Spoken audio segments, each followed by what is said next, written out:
The shock is not that he came on the show, but that he has come back on the show. Right, that's the shock.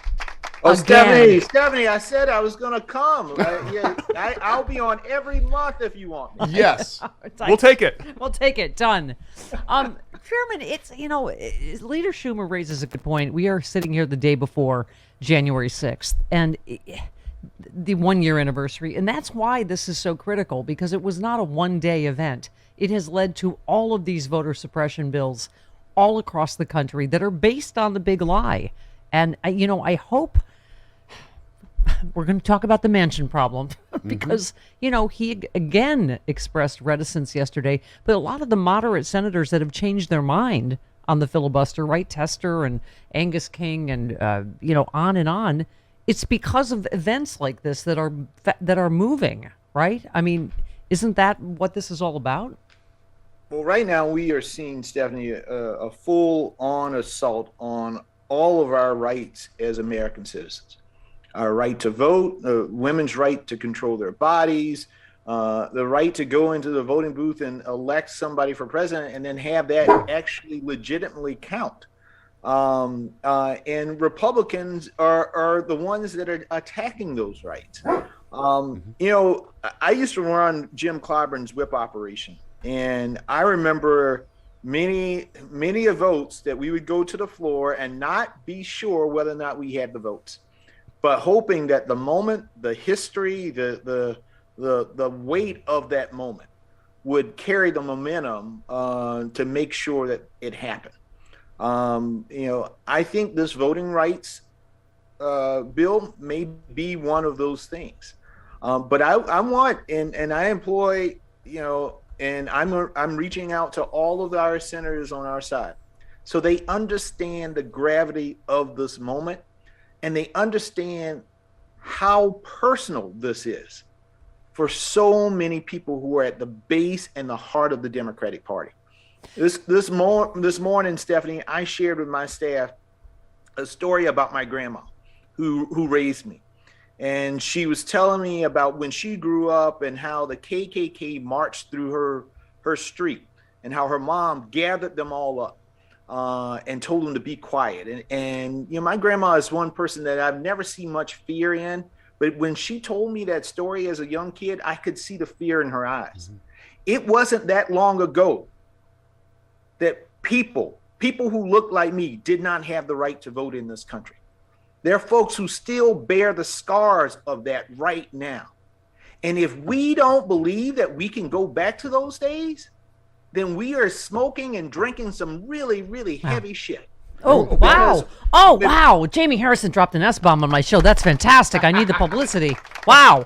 You are right. This is some bull that's going on, Chairman, but I did not expect you to say it. Sorry. All right. I'm awake now. Stephanie, I get passionate about this because it's so personal. It is. I just was going to say, your story moved me to say, I am so, let me just call bull on the people that talk about how they love John Lewis and they're going to vote against the John Lewis Voting Rights Act. You don't love John Lewis. You don't love John Lewis, because if you love John Lewis and what he stood for, this man, he was beaten. He had dogs sitting on him. He was jailed. And if you say that you love John Lewis, then you love who he was and what he fought for. And you don't love him.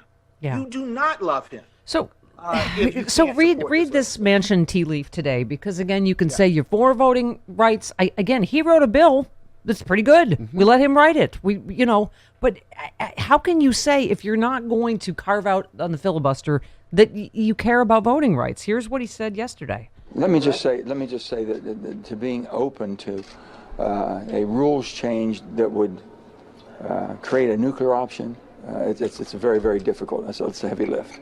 And the reason I say it's a heavy lift is that once you change a rule or you have a carve out, and I've always said this, anytime there's a carve out, you eat the whole turkey. There's nothing left because it comes back and forth. So you want things that will be sustainable. That's what you're looking for.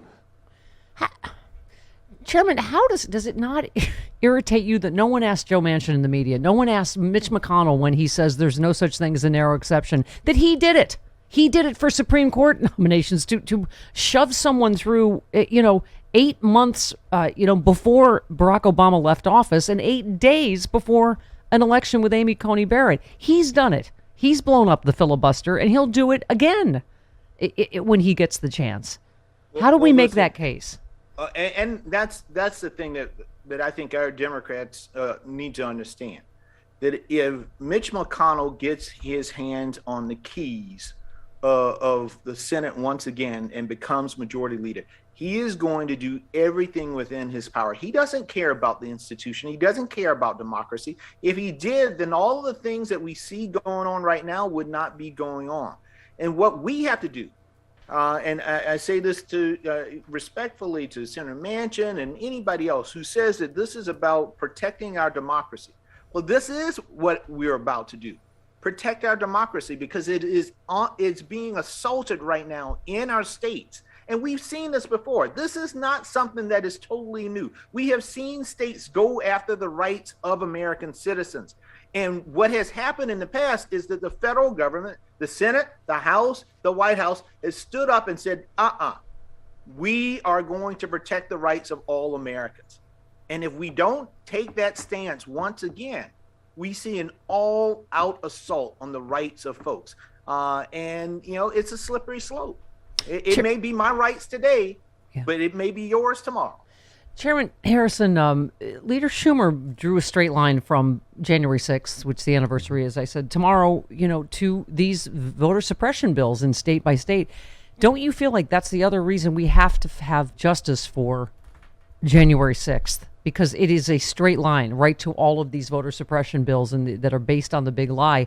Do you feel confident we're going to get justice? Do you have a feeling about what Merrick Garland's going to say today? Do you have a sense of how you feel about whether we're going to see justice and how that will play into the midterms? Well, listen, I feel just like everybody else. I know that sometimes people think that, being the chair of the DNC, you have some kind of magic wand and you can just make people do the things that you want to do. Folks, if it was that easy, then voting rights would have been done a long time ago. But it's not that easy. And I have to do the same thing that everybody else does. You have to use your powers of persuasion to contact people, to call people, to talk to people, and to help them see and understand the gravity of the moment that we're in right now. I wish that, the prosecutions of these folks would happen like that. But my wish is not, that's not the law of the land. So we got to do all that we can to keep increasing the pressure, to make sure that people are still aware of this. We are galvanizing the grassroots all across the country to do just that. And so my hope is that in the end of the day, we will continue to do the right thing, and that the folks in our party see the urgency of this moment. Because I'm legitimately, and I don't want to sound like Susan Collins, deeply concerned. Yes, because that's the precursor to almost doing something. So don't get so radical. Exactly. But Stephanie, there are a lot of people who are scared right now, and they should be. Well, here's Eric Swalwell. I wanted to get your reaction yesterday, Representative Swalwell. I'm worried that if Republicans win in the midterm elections, that voting as we know it in this country will be gone. They're already putting as many barriers to the ballot box as possible in Arizona, Florida, Texas, Georgia. And on the other side of the finish line, they're putting in place processes where they could reverse the outcome, even if we crawl through glass and run through the fire to get to the ballot box. And so if they are able to win the House, the damage they could do, to permanently make it difficult to vote and just alter the way that we participate in a democratic process could be irreversible. Do you agree? I mean, I don't think that's hyperbole. No, it's a legitimate fear.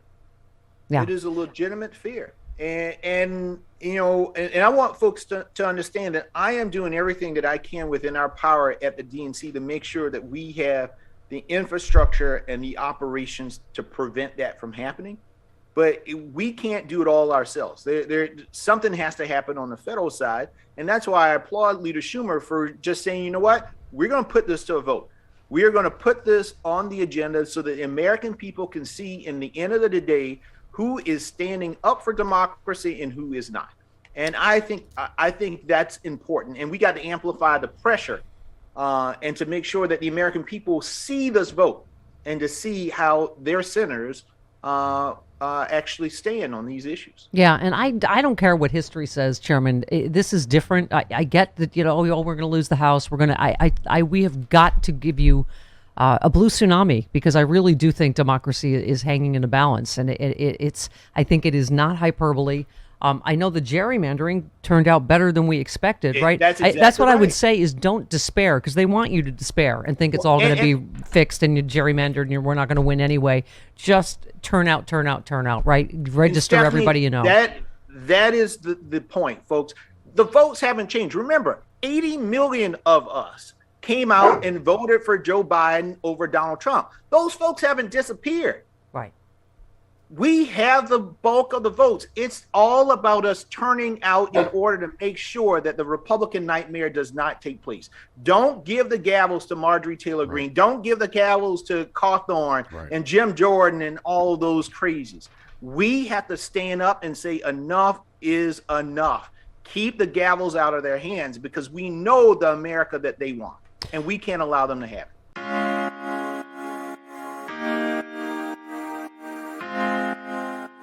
Ow.